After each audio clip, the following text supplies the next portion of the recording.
practice, I always like to talk about the project. I would ask Chuck to introduce Andrew.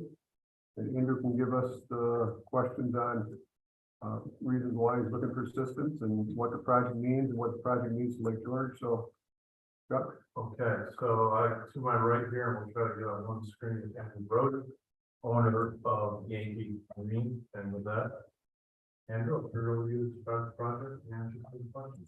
Yeah, so the project is, it's a 9-acre lot off of Route Dynamic off of Northbrook Road. Purchased the property in 2018 under a different entity, and then we kind of did some swapping to our family entities. And sought approval starting in 2019 for 3 110 by 100 storage buildings, for up to 240 boats indoors and additional 110 boats outdoors. 4 dozen plus years I've been leasing land around northern Saratoga, southern Warren County for the storage boats, and been seeking a long-term storage facility where I can also house boats indoors and no longer have to shrink wrap boats.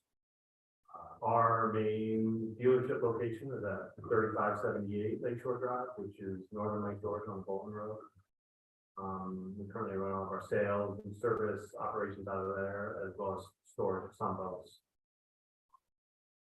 So what I'm looking to do this year immediately, and with assistance of the IDA, is to build 2 of those storage facilities, so 2 110 by 100 buildings. Development of land and purchasing forklifts and equipment I need as well. And if I can add, when Andrew and I met, we've known each other for a while, but we ran into each other at the boat show at Queensbury about 2 months ago too. And Andrew was explaining the difficulty with the project because of higher material and staffing costs, and was unsure if the project would advance. And I explained the IDA incentives, which is exactly why we're here. We're here to help just to get over the hump. And when we ran the numbers with our incentives, the numbers worked to the point where you can pull the trigger on the project. So I think this is a good good story project for us here at IDA. As far as the incentives, as you know, there are 3 incentives. The property tax savings incentive is $117,744 over 10 years. The state and county tax sales abatement is $112,000. I'm sorry, $112,695. And the mortgage tax abatement would amount to about $22,342. When we did our analysis of the project, we of course are supporting the local economy, specifically the boating economy, which is very prevalent here in Lake George. There is an estimate of 32 construction jobs. There is an estimate of locally sourced construction materials and services of over $600,000. There will be an estimated 2.5 full-time equivalent positions because of this project, and this is a conservative number that Andrew has presented. I'll let him speak to that a little bit later. Then there is the benefit of eliminating boat shrink wrapping, over 100 boats per year that have normally been done and stored outside. And the real kicker here is when you get down to community cost benefit analysis, and it clearly shows that the cost of 1 to 15 cost to benefit ratio, and that's due to all the other benefits that come along with project nature. Those benefits include the wages of the 2.5 additional employees, the wages for the 32 construction jobs, pilot pay themselves, and then the newly generated sales tax from this expansion of the business. The total benefit over 10 years is over $3.7 million compared to a cost when it comes to our 3 incentives of about $250,000. So that brings us the ratio of 1 to 15, has a very strong ratio.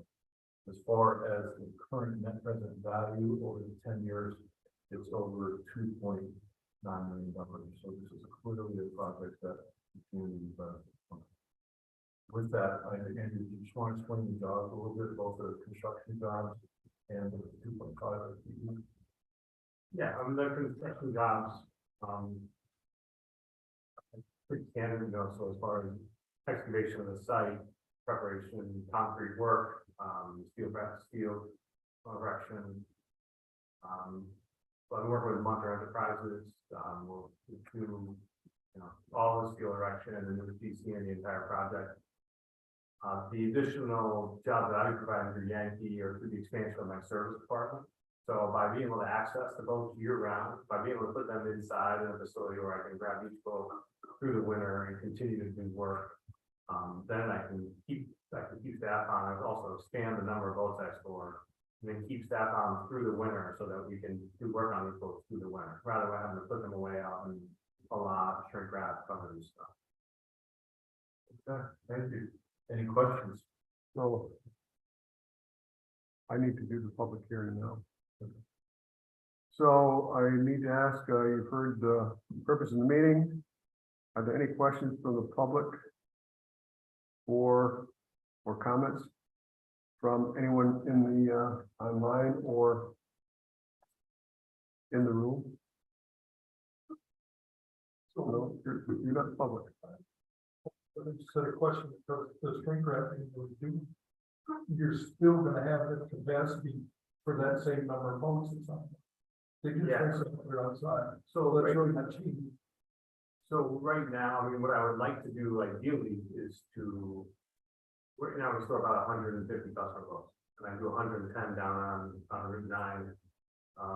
That deal like Czechoslovakia. And then we do on our own facilities at our marina and at our sales center, we store 30 to 40 boats there.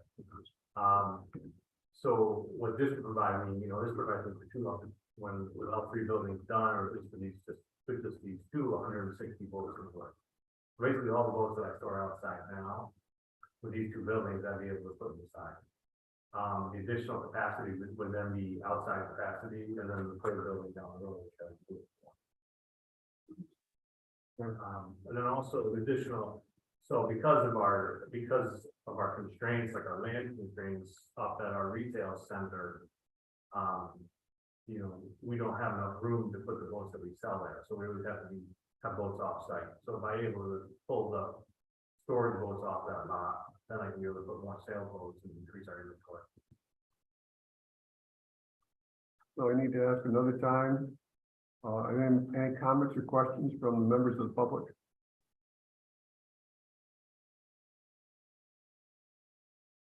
You're not on the public yet. We'll get to our business meeting where some of these questions really belong. So. All right. So third question and third time is, are there any comments or questions from the public? I did get on Zoom, Dave. I watched it briefly. There's like a 15-second delay, if not more. Yeah. So you should try to be patient with that. I didn't realize that before. Yeah, there is. There is. No one on Zoom. I don't know if there's anyone watching on. If they're on Zoom, can they comment, or do they have to make? Yeah, they can comment.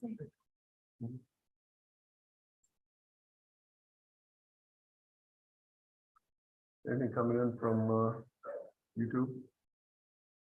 I can't watch YouTube on the same computer that I'm recording from. Oh, that's right.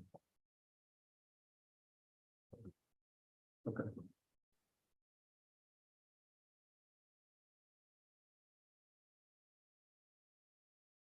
All right, well, I'll leave the public hearing open for a little bit, and while we wait for any potential comments or questions coming in, if there's someone watching, they're free to text saying on YouTube. If there's any questions, feel free to text me at 518-866-1022.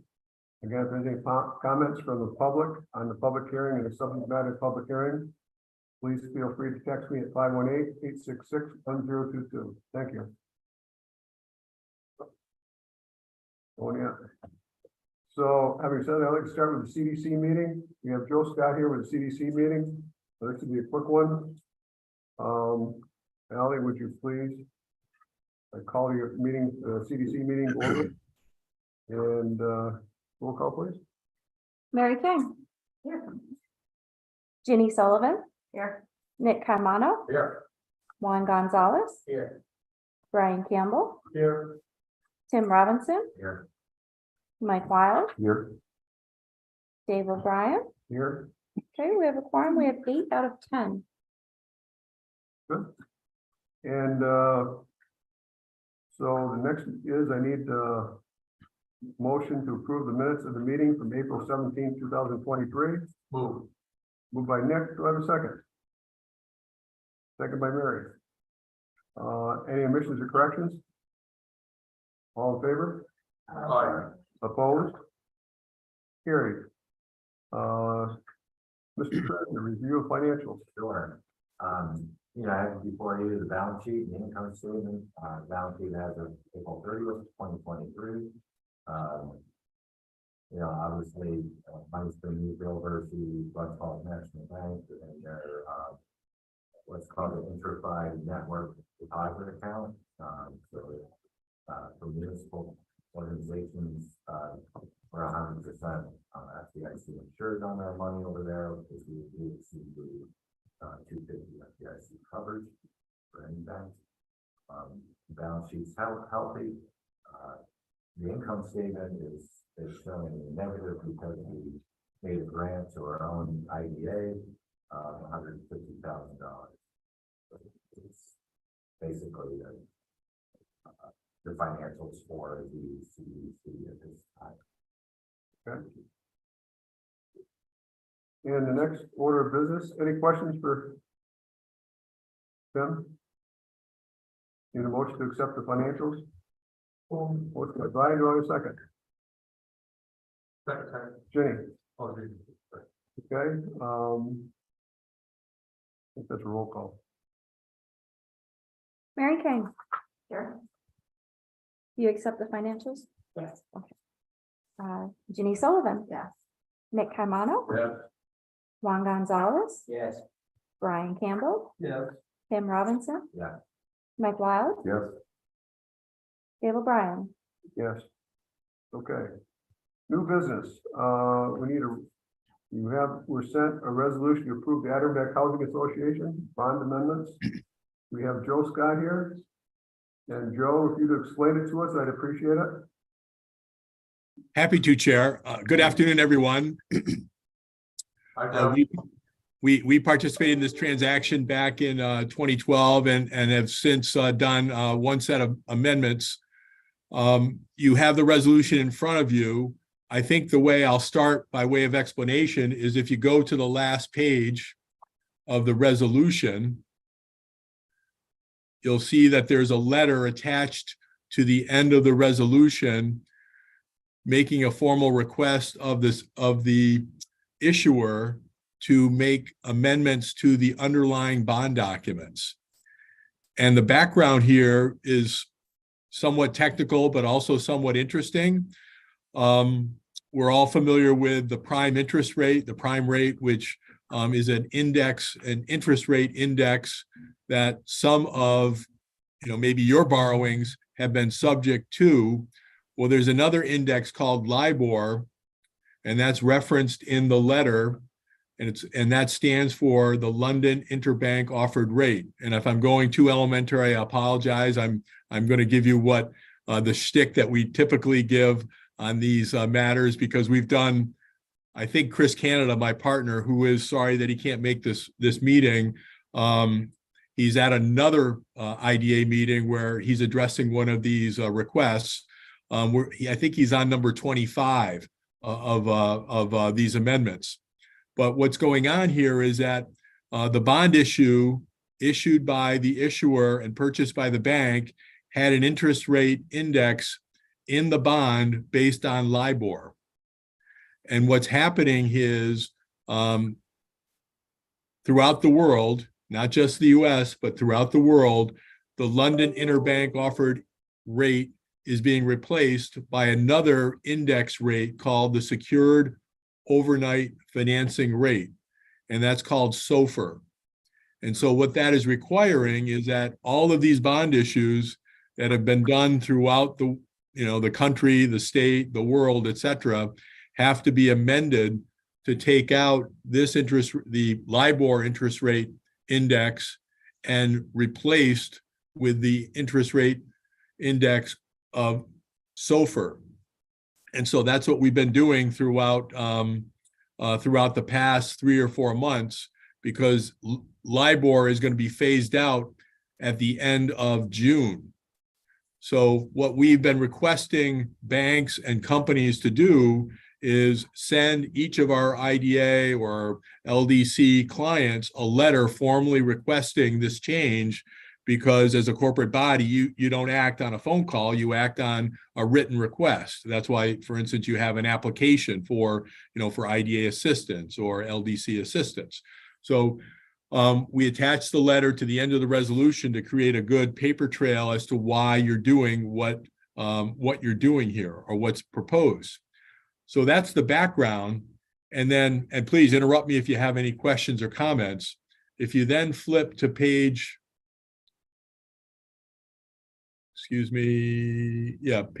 printed page 3 of the resolution, I'll walk you through some of the whereas paragraphs, which gives you the history of what the issuer has done with respect to this matter.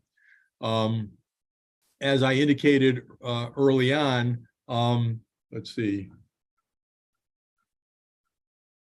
In March, I'm sorry, if you go to printed page 2, about the middle of the page there, March 2012, you issued a tax-exempt multi-mode variable rate student housing bond for Adirondack Housing in the original amount of $25,200,000. And the project is described in that next whereas paragraph, a construction of a student residence hall. And then if you flip to the next page, it talks about some amendments that we did back in 2016 and 2018. And now the last 2 whereas paragraphs on page 3, we recite what's going on now, namely that we received a letter from the bank dated February 23rd, requesting changes to the bond issue. And those changes ripple through both the bond and several of the financing documents that we entered into in connection with the original issuance of the bond. That's described both at the bottom of page 3 and the top of page 4. And what's somewhat interesting and also very technical with respect to these changes is that under the Internal Revenue Code, if a change to a bond is significant enough by way of the modification of the terms, it can create a new bond for purposes of federal tax issues. And that's one of the reasons why, when the banks have been requesting these changes to be made, that they ask us as bond counsel to be involved, because they want an opinion from us saying, number one, that either the changes aren't so significant that they trigger a new bond issue, or if they are significant enough to trigger a new bond issue, that we as bond counsel have done whatever we need to do to make sure that the interest on the bonds continues to be federally tax exempt. Because the main reason the bank got involved in this transaction and Adirondack Housing got involved with the bank is that they wanted to borrow at a lower rate because the interest rate on the bond was federally tax exempt. So that's what's going on in those whereas paragraphs on page 4. And so the balance of the resolution makes certain findings with respect to approving the amendments and then authorizing the chair and the other appropriate officers to sign the amendment documents that we will prepare. We will review with Kara to make sure that you're comfortable with them, and then arrange for signing and execution and delivery. Stepping back for a second at a 50,000-foot level, there's no new money here. There's no change in the project. There's no extension or material change in the terms of the bond by way of extending the terms or changing the principal payments. All we're doing here is changing the interest rate index so that instead of the interest rate being based on LIBOR, it's based on SOFR. And with that, I'll open it up for any comments or questions. And we very much appreciate your attention to this. Yes, Brian. So do we get a public hearing or anything to do this, or is this just a straight vote? Great It's vote. it's just a straight vote because there's no new assistance here, no change in the project. We don't need to hold a public hearing. I mean, that's a very good question. And in some of the matters that we've handled, because they've loaded in other changes to the transaction, including, a change in the project and more financial assistance, we have had to hold a public hearing, but there's none of that here. This is the same bond issue, same, principal amount, same project description, same building, no, nothing new going on other than some technical changes to the underlying financing. So when we took this out, was it fixed to what the LIBOR was at the time and still fixed now? Or was it never fixed? Where are we at that one? Another good question. It's a variable rate based on LIBOR. LIBOR is a 1-month interest rate, so it changes monthly. And so what's going on here is that instead of the changes being based on LIBOR, the changes are being based on SOFR. That's a 30-day SOFR, right? Yes. So is there a significant change, or do we know what SOFR's rate's gonna be? They made it comparable. Okay. They tried to make it comparable to what the rate was. Correct. Because as you can imagine, the lender's not particularly, or the borrower is not particularly happy here because, this is a technical change. There are some costs. And they're like, what's going on? But it's a change required by the fact that the index is being phased out. If there was no amendments to the documents, they wouldn't be able to figure out what the interest rate on the debt would be because there'd be no index to use as a basis for computing what the rate would be. Just real quick, just a speed of business question. The purchase was made on 23 February. We're in the middle of May now. Do we have, and we were talking about a project that was in 2012. So do we have any idea if this is the only one that we have, or if we're gonna have a wave of these coming in? If they take 2 months to get done, we're behind the curve. I'm just speed of business, just one of curious. This is, Joe, I don't know, did you get any other requests for, this is the only one I'm aware of that made a request. Yeah, we've done other bond financings for you, but those have been, to my knowledge, and I'd have to go back and double check, have been fixed rate financing. So you shouldn't have another one of these. So we should This should not. You should be one and done. Any other questions? If there's no other questions, I'll entertain a motion to approve this resolution. I'll make that one. Motion by Tim, second by Juan. One more question, Joe. Is this still gonna be tax exempt and the federal, was that the case? Yes, yes. Doing this. And we're delivering an opinion to that effect. Okay, that's the part you left out, was you said you had to give an opinion and we hadn't heard it. Okay. Yeah, yep. That's why we're involved. The bank, is treating this obviously as tax exempt on its portfolio. Banks at their peril amend tax exempt bonds without having it reviewed by tax counsel because they don't want to be in a situation where they're treating it as tax exempt and because a change was made and proper steps weren't taken, that the bond is no longer tax exempt. So we're delivering an opinion to that effect, and that's at the request of both the borrower and the lender. Thank you. All right, I will need a roll call vote on this. Mary King, Yes. Jenny Sullivan. Yes. Nick Carmano, Yeah, sorry, we're doing this because they advise us to do this. That's part of it. Right? Correct. Oh, yes. Yep. Okay, yes. That's why we have the letter, Nick, attached, because this is being done at their request and you're reacting and responding to their request. Absolutely. That, Juan Gonzalez, Yes. Brian Campbell, Yes. Tim Robinson, Yeah. Mike Wild, Yes. and Dave O'Brien. Yes. Thank you. Thanks, Joe. Any other business come before CDC? We're adjourning the CDC meeting.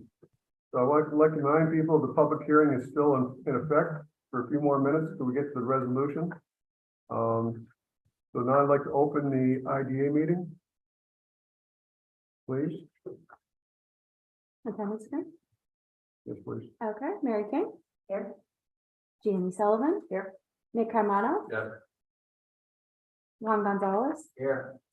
Brian Campbell? Here. Tim Robinson? Here. Mike Wild? Here, Dave O'Brien? Here. Okay, we have a quorum. We have 8 out of 10. First order of business is approval of minutes of the April 17th, 2023 IDA meeting. May I have that motion, please? Motion by Juan, do I have a second? Jenny? Any omissions or corrections? All in favor? Aye. Carried. Next, I need approval of the minutes for the May 3rd, 2023 IDA special meeting. So, Moved by Brian, do I have a second? I'll second. Second by Nick. Any omissions or corrections? All in favor? Aye. Opposed? Mr. Treasurer. That before you, the accounts payable that we're looking to approve. The largest one being to Labella for canal side engineering services, that is reimbursable. But if anybody has any questions on the other payables, and I would be happy to. If not, I want to move on to the financials. We haven't done the financials for the through the month of April for the IUA. The revenues continue to outpace our expenses to this point. And which is a good thing. We do have a strong balance sheet.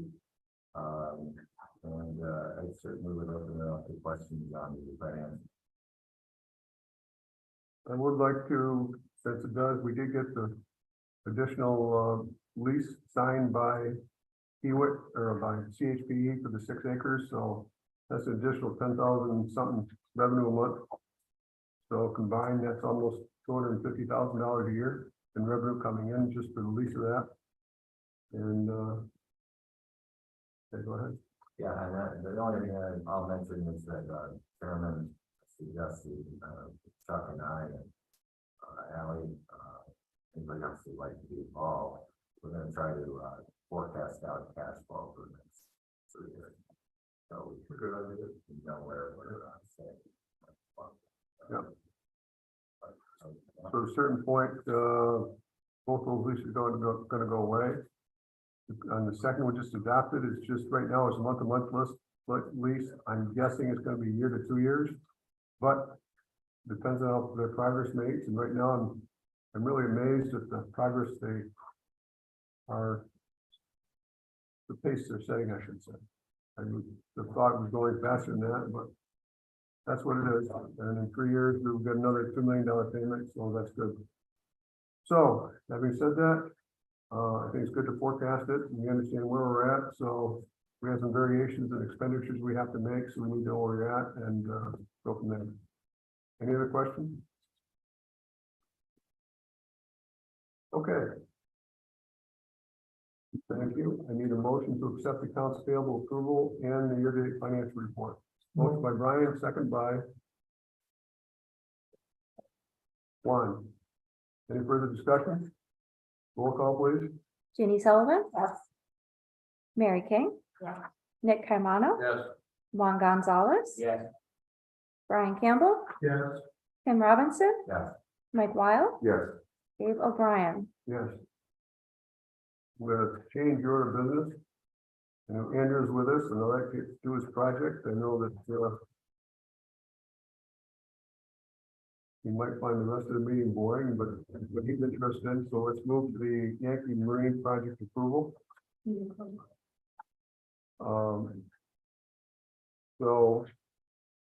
I will close the public hearing as of, wait a minute, I gotta ask 3 more questions. Are there any other questions from the public or from people watching online for comments? Ask a second time, any comments from the public or from people watching online? Are there any other questions or comments from people in the public, in attendance, or the people online?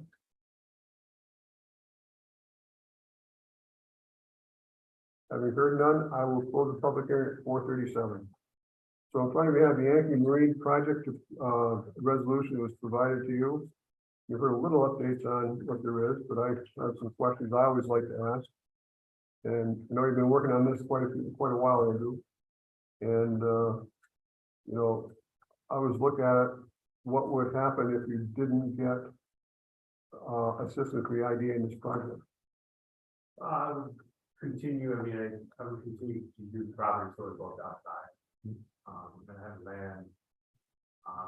So I no longer have a lease, but I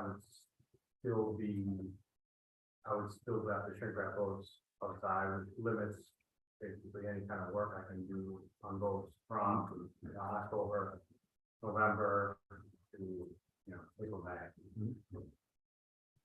How much would you say your cost has escalated over the past 3 years from the original?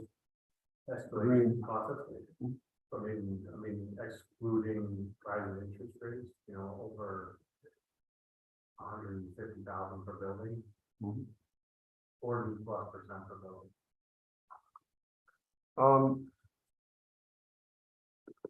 You've been working closely with your banker, I assume, because you're going to get a loan on this. Is that, you're getting a loan to help you complete this? I just actually on my way here, I got confirmation from his lender. Confirmation. Yeah, so I don't like marine, I don't trust, I do have a letter. I just got it on the way here. Sarah CC'd on today. So a commitment to lend that to the rest of the value. Good.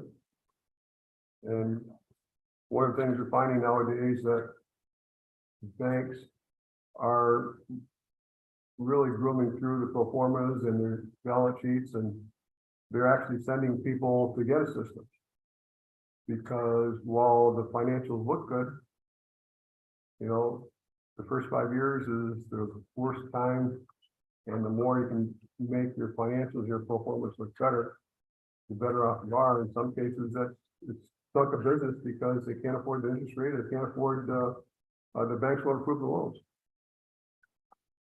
So, and our bankers here can confirm that. Sure, very true. We see a lot of business at projects and they just table the projects because the interest rate's too high.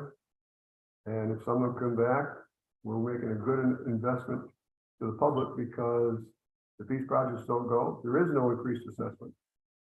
There is no increased economic value. There is no increased businesses. And actually, so I got to get the slideshow. I have from another organization, lender I have, Washington County LDC. She actually went back and looked at all the loans over the past 40 years in the existence of this organization. And it shows how many people we loaned to, how many people didn't make it. And the numbers are staggering when you look at it. But it is good information. You'll see it Friday, but it's a good thing to share, and I will share it when I get it in print. Okay, so anyone else have any questions for Andrew? I do. Yes. So when the expansion is done, how many new boats do you think is going to be storing until Like when it's done, is like at the end of this year. over the next few years? Yeah, and so. So I'm looking for incremental, is really what I'm looking for. Full capacity indoor total would be 240. The permitted capacity outdoor, in addition to that, would be 110. That's really in excess of probably what can be stored on the land. But what I didn't want to do is, permitting for the marina permitting, like for park commission, I didn't, if I state how I built the building, I didn't even say, okay, they give me a capacity for 240 indoor and only 50 outdoor. And I get one building built and I have to store the extra capacity out. I didn't want them to say, oh, I'm going to 50 outdoor. So, 300 boats would be probably full So capacity. you're going to double your capacity. And the reason why I'm asking is Chuck gave us the cost benefit analysis. Yeah. And as you were explaining what you were doing prior, I didn't understand what the excess capacity is gonna be, the incremental capacity is Yeah, gonna so be, the excess. and how the sales tax kind of filters in with that. There's doubling the storage capacity, but then there's just the capacity of the additional space to be able, like, if I can take if I can keep more inventory at our facility and our retail facility, then I'm able to sell more. And if I can keep my employees on throughout the winter, then I can sell more labor. And so if I be able to store that double capacity, I can also increase my sales capacity and service department capacity. Parts department. So another question for Chuck. Chuck, if the incremental doesn't happen for whatever reason, how does it change the cost benefit? Well, a couple things. First, when I talked to Andrew about estimating, I asked him to be conservative. And then the analysis I presented, I only use 80%. So I have the contingency to keep all the numbers conservative. If the numbers don't hold true, then obviously the cost benefit ratio will be different. But you didn't really answer my question. If his capacity stays the same the way it is now, Well, everything. how does that change the Yeah, CBA? everything we have in here, is incremental to, because of the project. Okay. So whatever his baseline is, we did not include that because that's already happening. So would you mind sharing the sales tax number on that? Do you have that? No, that's That's, Andrew's information. I don't know his current sales tax. no. I'm the incremental you have in your CBA. Oh, in the analysis, as far as the county and sales tax exemption that you're referring to for the capital project itself? No. No, I'm sorry, I don't understand. So, you did a cost benefit analysis. So the cost of the taxpayers are basically what our incentives are, Correct. right? The benefit is the incremental above, right? The incremental sales tax. Yeah, I determine that, and I provided chocolate numbers, so when I determine that, I use my existing storage as a baseline, and then I created a 10-year projection. Incrementally adding storage boats and the associated, and then I used that additional, so each year I would add an additional, incremental amount of storage cost. Assuming I'm not gonna get 100 storage customers in 1 year. Of course. Right, so I would add an incremental amount and then expand that over 10 years. With each boat, I determined how much labor we sell per boat, additional boat, how many parts we sell per labor, per labor hours that we sell, say 45% of labor hours we sell on parts that we sell. And then I also determined incrementally how many additional units we'd be able to sell. And conservatively, I said I have like 2 a year. So I do have a spreadsheet that I can provide. I did not bring it with me. And so that was all based off of over a baseline of what we're storing now, based off of the incremental amount of additional loads we store up until we were at the full capacity of the site. So the reason, sorry, Nick, I don't mind. The reason why I'm asking is the IDA normally has some checks and balances in terms of the benefits that we provide, and oftentimes it's based on incremental jobs, right? We can tell that that's pretty easy to tell. But do we have any tracking on sales tax and the revenue incremental business that's going to come into our region based on, our incentives? So Yeah. it's kind of like the tracking, and not that we want to claw back, and I'm not saying that we should do that, but I'm wondering if we have any check along those lines, because that's probably the biggest part of the cost benefit analysis. It's a great question. First, I'll say that remember, not all businesses will have what the family business has as part of generating sales tax. Mhm. So a situation where we said, well, he bills, then there's going to be more sales tax. So I asked for the estimate. It starts at $36,000 in the first year, and as Andrew said, it escalates a little bit. By year 10, it's about $151,000. Do we have the opportunity to claw back? No, we don't include that in our resolution. Mhm. To your point, as far as total benefit to community of $3.7 million, the sales tax generated is $919,000. So for discussion purposes, it's about 30%. So, Mhm. then you have the pilot payments, about $200,000.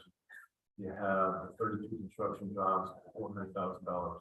The big hitter is actually the FTE, 2.5 FTE. When you do compensation, including benefits, it's $2.2 million. So that's actually the biggest one of all four categories. Thanks.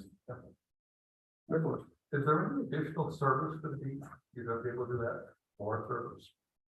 So additional service based off of. Additional service based off of the additional storage folks that will be able. Yeah. So with each Significant number? significant, yeah, I mean, you can consider that we can add 100 boats for storage and then 2 boats.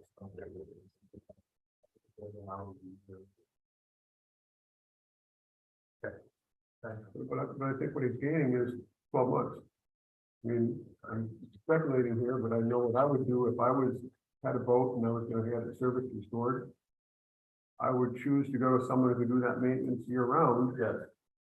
Then someone could only do it for 8 months a year.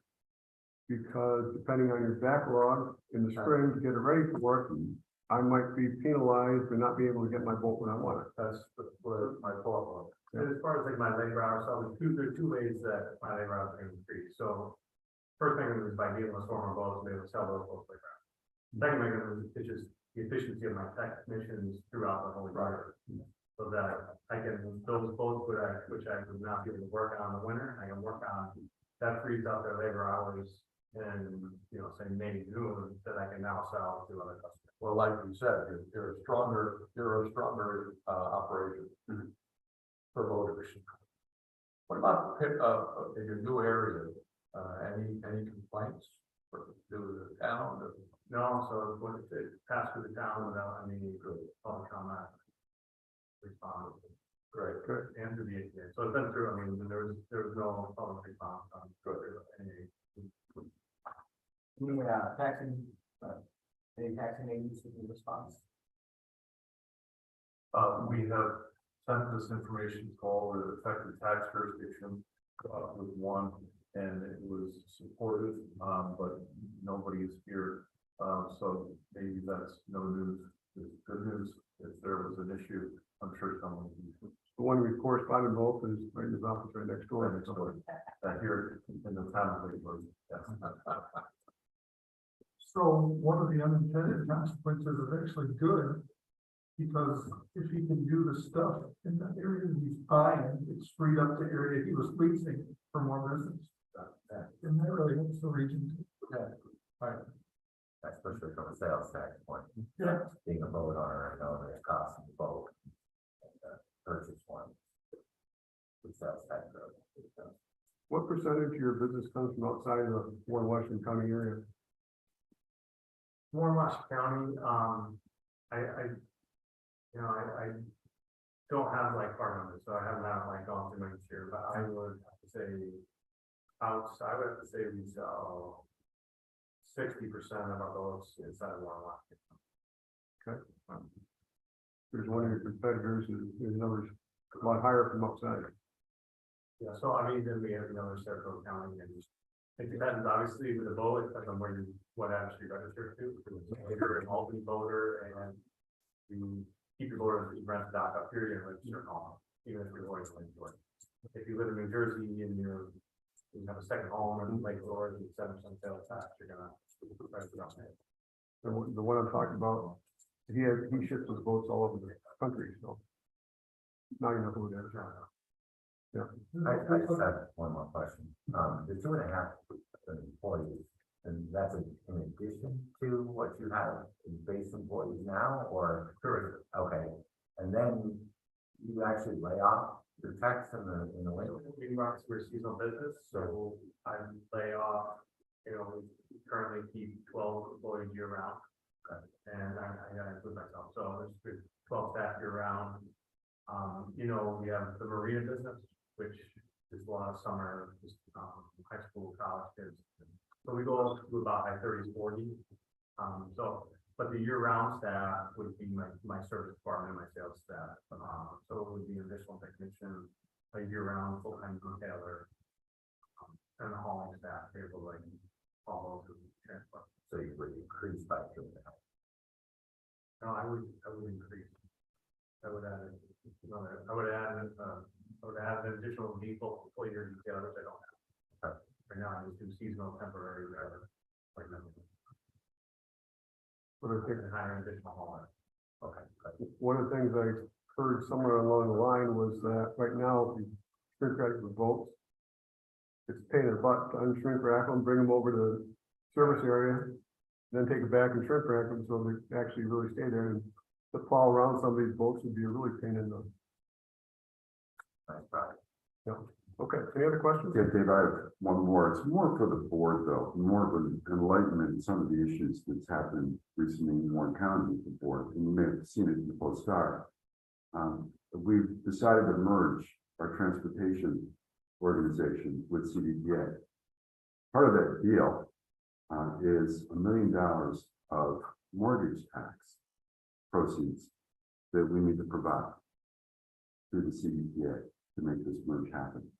So I'm wondering if we could consider for the foreseeable future not to provide mortgage tax assistance to any Warren County entity seeking support from the IDA to help with the funds for the CDPA merger. And this merger doesn't include just Warren County. It includes part of Washington County, or Saratoga County also, but Saratoga is already part of CDPA. But Washington County does get some benefit. And just curious if the board would consider that. $1 million out of our budget that was not planned. It's all. It's mortgage tax. But we're not policy issues talking about that. Well, I'd like to talk about that now to see if the applicant would like to consider maybe not getting mortgage tax assistance. I think that's a little hard to, I mean, I can speak for Andrew myself, we set expectations, we make commitments to them. I think, personally, I think it's a little late to ask him, I think it's a good thing to do in the future, but let in, put in when that's fine here. It's something we should discuss with the board. My question is, this is the third boat manufacturer type business, whatever, so. Is there a point where we have too much in the region? I know it's a big lake. What is the capacity? Is there still plenty of capacity, so that's not. There is, and you're right, we have two applicants, both from both by George for two different projects. Part of my job is reaching out to a lot of businesses, and there are other casinos in different tax jurisdictions that could be interested in incentives for their expansion. So again, a bit of a policy issue, because we work with an industry cap our involvement. I don't know. I just don't want to overdo the lake to where we become negative to like. Right, so just to, right now, we're talking about Lake George. There's Fort Ann. I mean, as you know, across the lake, there are whole different tax jurisdictions. So fortunately, they're not all concentrated in one tax jurisdiction. So I think we can go ahead. But I think that some of the ones mentioned, plus others like Hacker, they all have their niche. There may be some overlap, but some people aren't going to spend. I'm not a boat expert. $400,000 on a Hacker boat or whatever it is, probably more than that now. And there's different gap in between, and there's different gaps in between each of the markets they service. Is that a correct assessment? I mean, we do all have our niches. As far as like overloading the market, so a lot of my growth in the past 3 years, in 2020, we brought on pontoon lines in the former dealer was Saratoga Lake. So when we picked up that line, basically all had to run business was usually based out of Saratoga. The sales, the service of those all moved up to our store. Not all of the business, but but then they're going back to Saratoga Lake. So they might be going back to Saratoga Lake, or they might be just off lake and they trailer their boats. Stacking dog out. Because really, I mean, like there's Lake George, but I mean around the periphery, it's just all. I just want to make sure that we don't do harm to the region in the things that we do. I don't think we're anywhere near I that. think we're helping the region. I think we are, but there could be a point where that tilts, and I just think we should be cognizant of that. How about all the cow farm? Can we have another one of those? Some people like to make money. Yeah. So I think that what we're looking at is we're seeing the people who are doing well and want to expand. The people in marginal aren't going to be here, so I don't think we're going to get more than that. Okay. You know, just won't be the average Joe. So, any other questions? To recap, we're giving mortgage benefit, mortgage sales tax abatement, and a pilot for 10 years. I mean, Chuck has mentioned those numbers.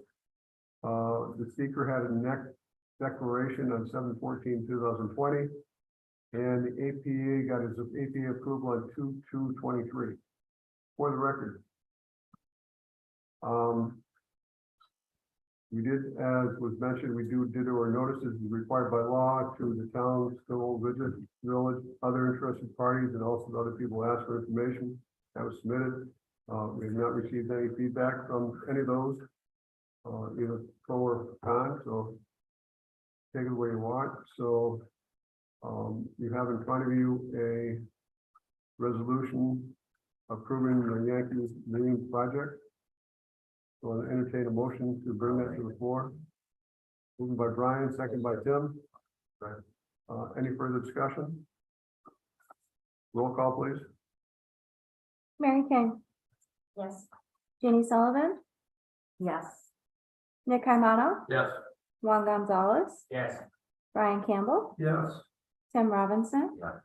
Mike Wild, Yes. Dave O'Brien. Yes. All set, Andrew. Now the attorney's got it. Thank you. Good luck. Thank you guys. I want to thank you for your patience with us, and I know you're going through some family issues, and it put some pressures on it, but we also had the dates we had to meet for you too, so. And, All right, well, I appreciate everybody so much. thanks. Good. Good luck. Keep up the good work. He's starting runs away. Stop. Next item of business, reports committees, Canal Side Master Plan.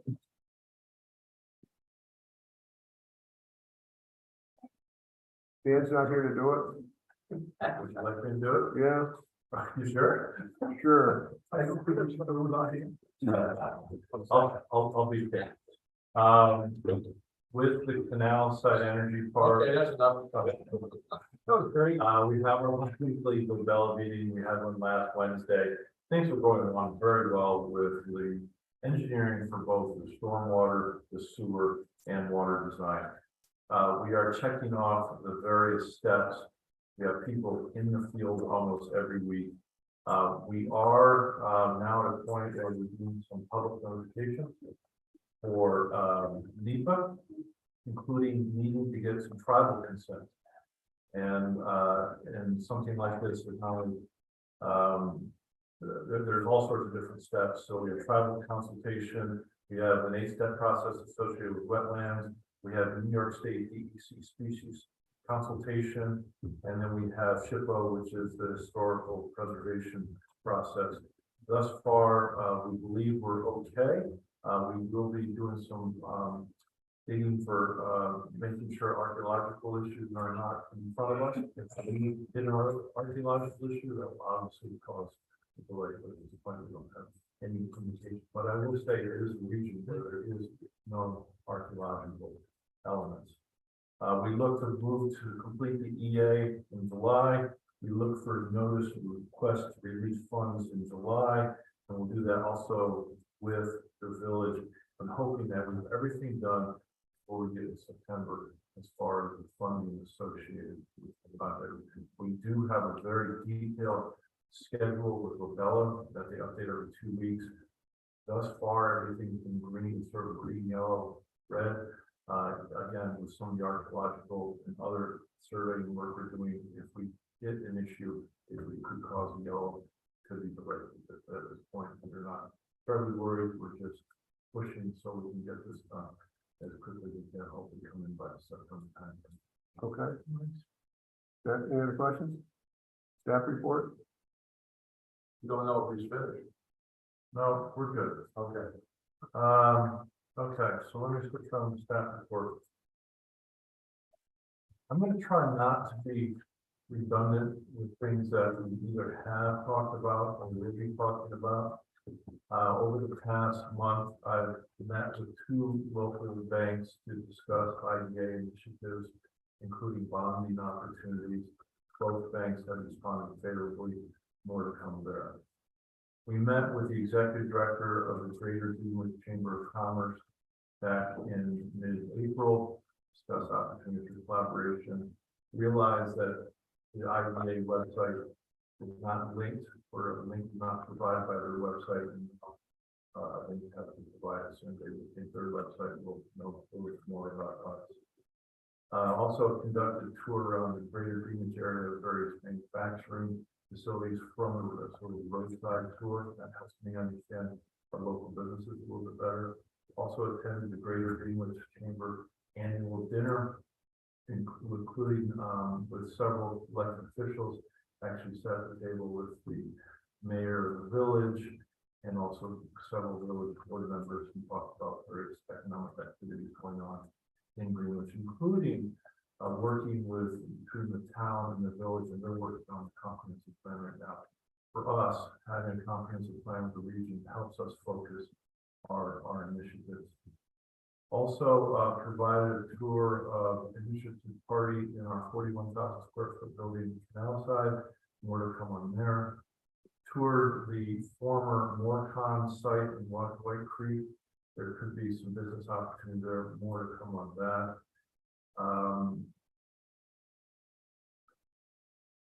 We met, the chairman and I met with a local manufacturing company beginning of May. They are still early in the process of figuring out if they're going to submit an application to us. More to come on that. I met with the SMS rail folks along WCC representative, talked about canal-side rail operations.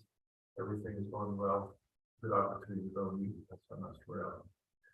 Attended the Lake George Workforce Housing Committee project. There is an initiative here in Lake George to look at workforce housing.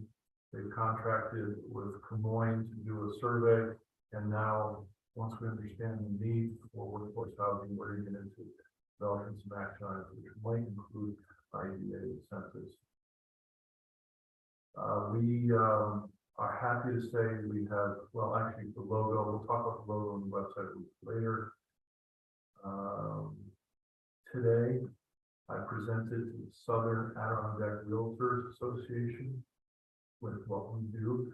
You think about the realtors dealing with commercial real estate, sometimes they know about an investor that isn't quite there, and perhaps we can get involved to help incentivize that potential investor. So there's some good bit of synergy that could exist between what we do at the IDA and what the Southern Adirondack Realtors members do. Tomorrow I'll be attending the ARC mixer at Adirondack Winery.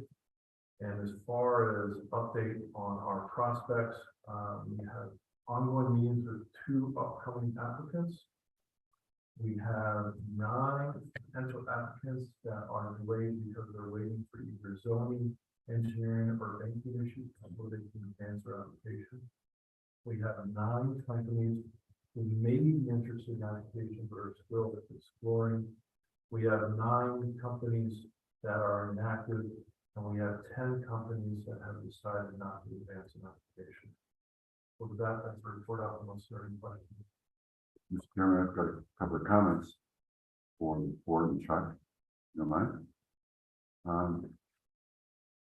One of the things that is happening up here in the region by the lake, Chuck, you probably know it, there's a huge number of short-term rentals. One of the risks we have are the small hotels that have not necessarily maintained their properties over the years, and they're aging out, and we may lose those properties from a residency standpoint to short-term rentals. So one of the things that I've always thought about trying to have us focus more on is to try focus more on. Sorry, I couldn't help myself. Is the fact that can we incentivize people to upgrade these properties and have them still as rentals, cabins, what have you. Instead of having them go towards developers and doing short-term rentals or a few, large Absolutely, properties. yes. Find that property, find that investor, and absolutely incentivize. If you think about it, Sun Valley Apartments, that's a new build with that is incentive for workforce housing. But yes, if there's an existing property, the investor wants to come in and make that workforce housing, there's no doubt. I'll tell you, one of the companies we're dealing with now is looking to buy one of the older motels, but also to upgrade it to continue the motel business. That's good because that's not the short-term rental business. So, but to answer your question, yes, absolutely, we can help. That's something, hopefully you can focus on. Secondly, Warren County also has a housing econ plan underway. I'm not sure if we knew about that or not, but it's still in the early stages, but just, Yeah. Thanks. Yeah, the one here in Lake George is a little bit more focused on the worker needs here in Lake George Village and town. However, there's realization that perhaps off-season there could be a housing solution for things that happen outside of the area. So it's still in its infancy, but there's some creative thinking going on trying to solve a real problem. Definitely. Yeah. Thanks. Thank you, Chairman. Any other questions? Okay. Moving on. New lease update. Chuck, want to handle that? Sure, I think Karen, I'd be very happy to say, we think we have a lease ready to be signed. There's been sort of back and forth and then some non-response, et cetera, but the latest communication is suggesting we will be signing the lease with New Leaf. Board has already authorized it. We're just working through some technical issues. And Kara, I don't know if there's anything to add on to that? No, I don't. I was working on, they want us to send them the, execution version. So I had to go back and make sure I have the right one. So I'll get that to you tomorrow and we can work towards getting that signed. But that lease has been through the process of, advising, for the statutory requirements of noticing the 90-day notice and all of that. So all of that has already been done and set forth. So we'll just get it signed. Yeah, and this, of course, just making sure everybody realizes would be for the solar project on the airport industrial park property. We will not be getting involved in any incentives. We'll just be the landlord.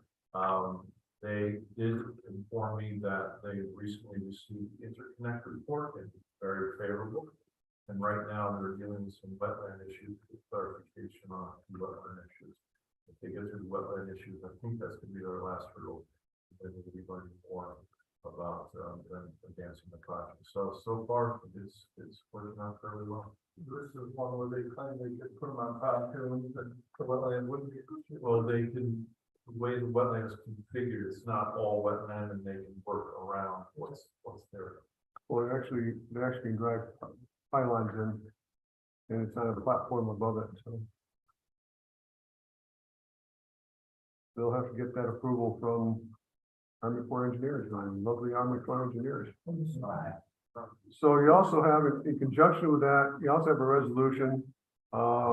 We are going to approve a variance, proposing to approve a variance for a certain property, and that's the properties that the solar is going to be on there because it's not involved in our, I'll let Derek explain it, because it wasn't their original use of property. Mhm. I'll let you explain the variance, please. So the covenants and restrictions that are on the property that affect all that phase 2 of the airport industrial park, they talk about particular uses such as industrial light manufacturing, research. Solar is not specifically identified as one of the proposed or one of the authorized uses within the park. So within the restriction or within the covenants, there's also a variance provision whereby if you feel that the use is compatible with the other uses in the park, that you can grant a variance to allow specific uses that are not clearly identified in those covenants. And there is precedent for granting a variance. The board granted a variance for the Nolan Bottle project. when that project came before the board. In this instance, it's my understanding the property itself has limited other uses. The project itself is not going to generate noise or odors or traffic or any of those things. So as far as impacts on the other parcels within the park, they seem to be minimal. But, so this would grant the variance for this particular use for these particular lots that are subject to this lease. Wouldn't that come under light manufacturing? It's sunlight manufacturing energy. You could make that argument. I think when those were drafted, I don't know that solar. But The first solar panels were out in 1954. well, I'm not saying that, I'm just saying I don't know that it was very prevalent project in our area. Okay. All right, So this land isn't something that is highly desirable then. so what, Yeah. we can't for anything else. We're actually very fortunate. Yeah, We found the Okay. organization. yeah. So if someone would like to introduce this resolution? So, motion by Brian, Second, second by Mike. And the second thing is we gotta qualify, he can't take his lightning there and charge his lightning with our solar panels. Except for $1,000 a megawatt. All right, any other questions or comments? All in favor? Carried, thank you very much. Website update and logo messaging. So we have a new logo.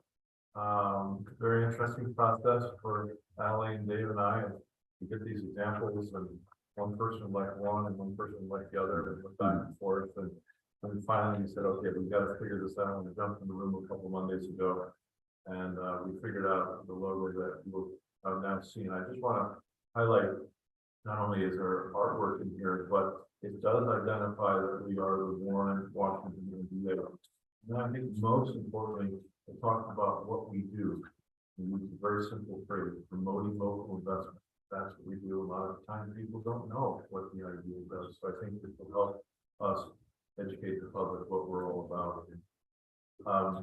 With that, as far as the website itself, we're starting to crank up the speed of the work. We have now the site completely mapped out. Now we are populating data into the web developers, and we actually have a meeting next tomorrow.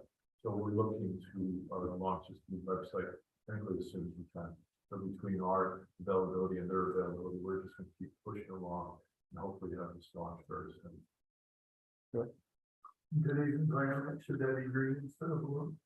We actually had a green one. I don't want to get into the different options. Are you getting something? We're good. Surprisingly, that was one I always liked. Blue? No, that design, yeah. That's some really nice ones. There's a lot of artwork around it. When you try and put it on there, you just, Get too busy. yeah, or they go out of date pretty quick. Sometimes. Okay, thank you very much.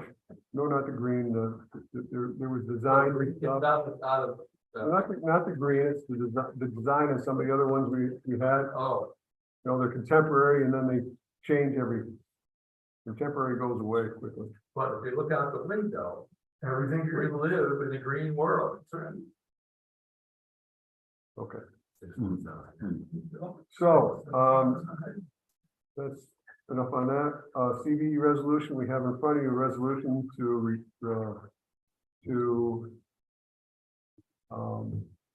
undo the resolution approving financial assistance for the CVE project.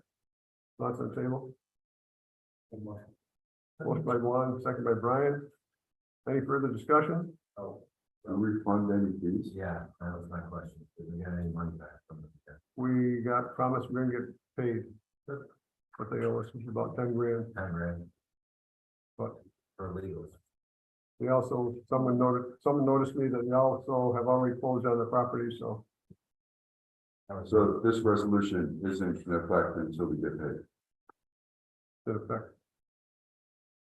What You does can it have, have? you can condition it Yeah, that'd be a good idea. It says that they're responsible, they're responsible for for legal fees, is that what the Yeah. 10 grand is for? legal fees and the other expenses through the consultant, right? Some of that. Yeah, yeah. Okay, that's all right. Yeah. You're good. Okay, we have a motion on the floor and a second. And we'll need a roll call on that, please. Mary King, Yes. Ginny Sullivan, Yes. Nick Carmano, Yes. Juan Gonzalez, Yes. Brian Campbell, Yeah, Tim Robinson, Mike Wild, Yes, Dave O'Brien. Yes. And by the way, Nick, you could have turned those papers in. Next month, you could have turned over and used the back of it. Ah. Reuse. he would have, looked down, blue, that great. Honestly, honestly, when my grandfather had a bookkeeper, when they had the old paper, she'd do on one side, she'd roll it all back up and run it back through on the other side. You print on both sides, just saying.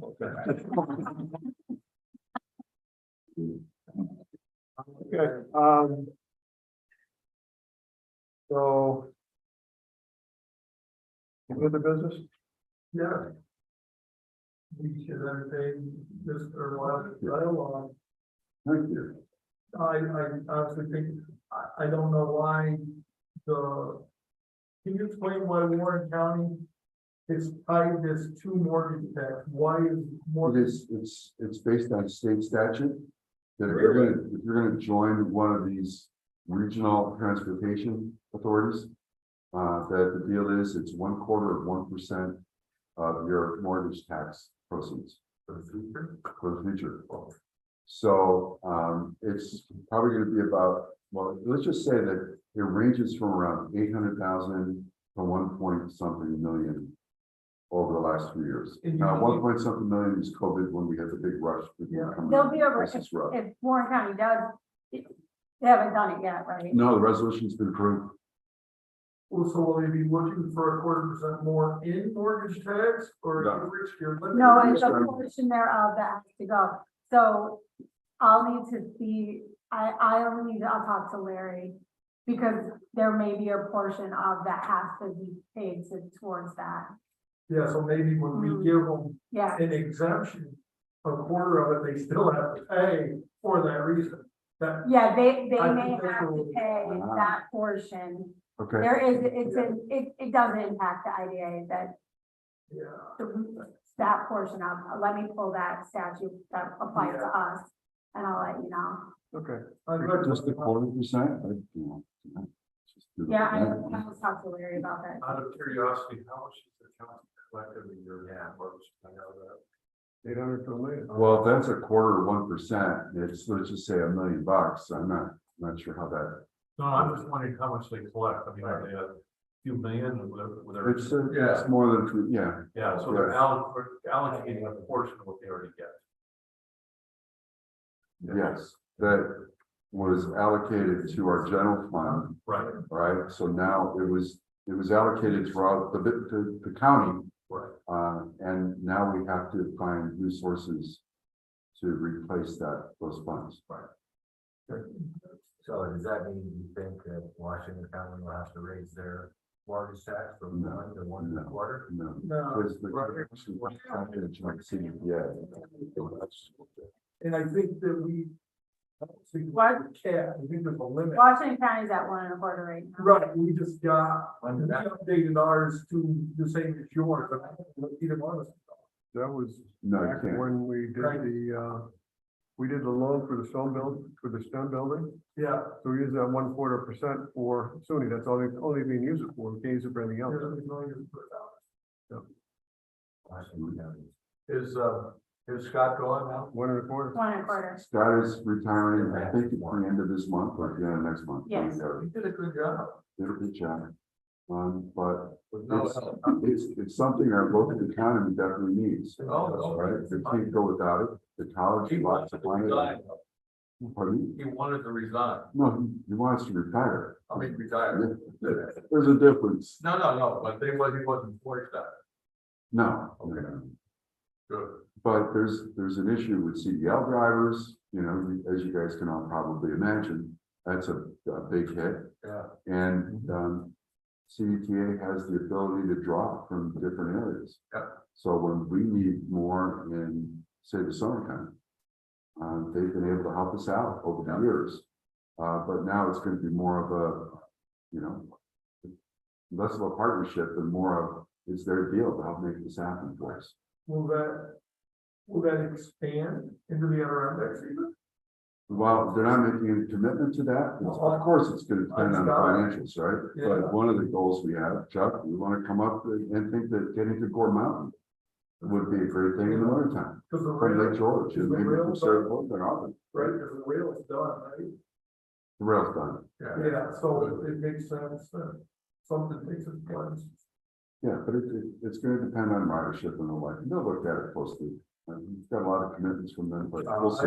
I just thought he did a hell of a job, without a lot of help, Yeah, especially the lens walls. Scott said he doesn't want the, 11 o'clock at night on a Saturday call, right? Because he was the only one who was able to handle it. Yeah.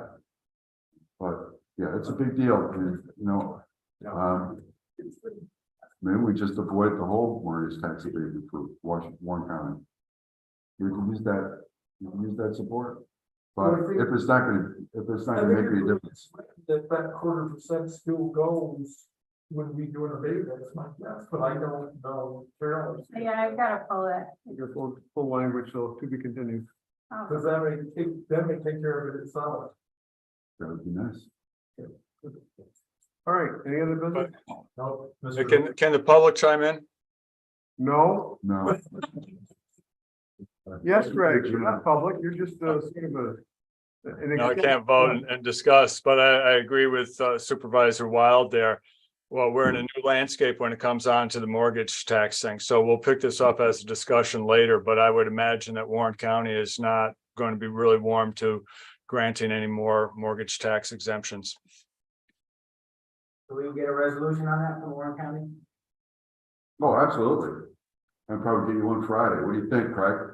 Yeah. And the reason I just, as we go through these conversations, somebody else. we're getting in sticky ground here. Yeah, I'm not sure. We are. That we are here, actually, the county's here because we're a state agency. You can talk about she can talk I about it. think we have to have care online. It's gonna be exempt from that 0.25% if you entered into that 0.25% last. So when we year. give an exemption, they're still paying They're 0.25%. saying paying 0.25%. Who is? Warren County still paying that. No.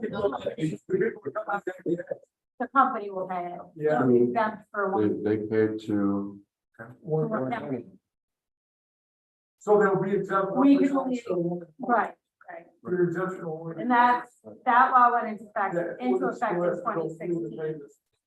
And there's a whole list of them that are included, but you've never been included. I could say this a different way. We are an independent agency, Right, public benefit.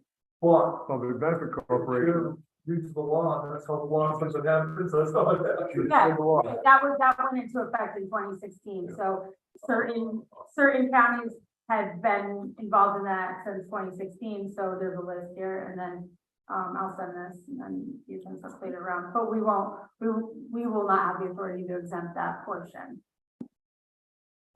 So we lose our authority, but they exempt that order. That's by New York State. let's say whatever. We never had that. until last year's That's law. not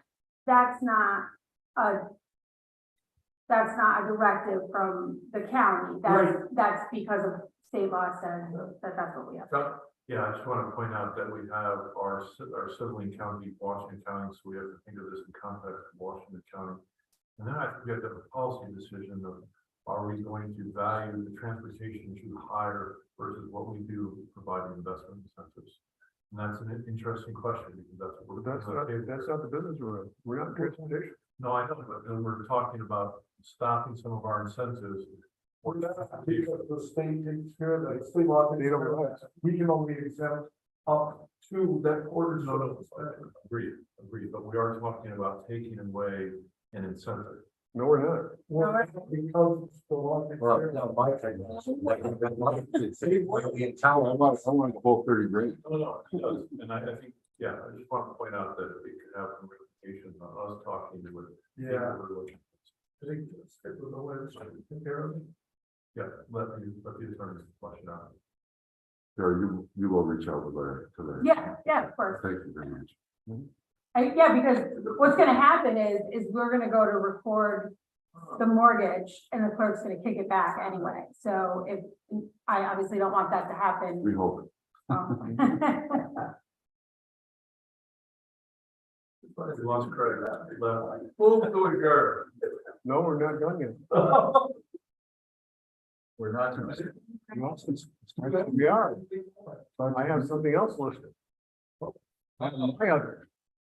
So, those who haven't known that, Mike Wild has resigned from the IDA. Not yet. Oh, you Not haven't? official yet. Not official yet. No, I took both boards. Say it's okay for me to resign. So you're gonna get. Well, we only accept your replacement.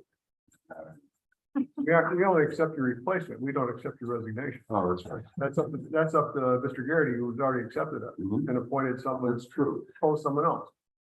So we have Mark Smith joining us. Mhm. Some of us know Mark Smith. He's a good addition, but I would like to thank Mr. Wild for all his contributions over the year. It was fun. Pardon? It was fun. Can we have one conversation tonight, please? Yep.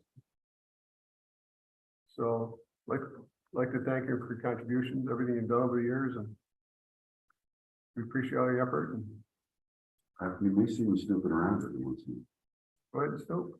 If you have any potential investors, send them our way. Yep. while. I just need to find all those people who want to upgrade all these motels. Yeah. Okay. Thank you. Now we're adjourned. Thank you, Mike. Thanks. It was a pleasure. Hang around. Questions? Are we- Next meeting. Can I have a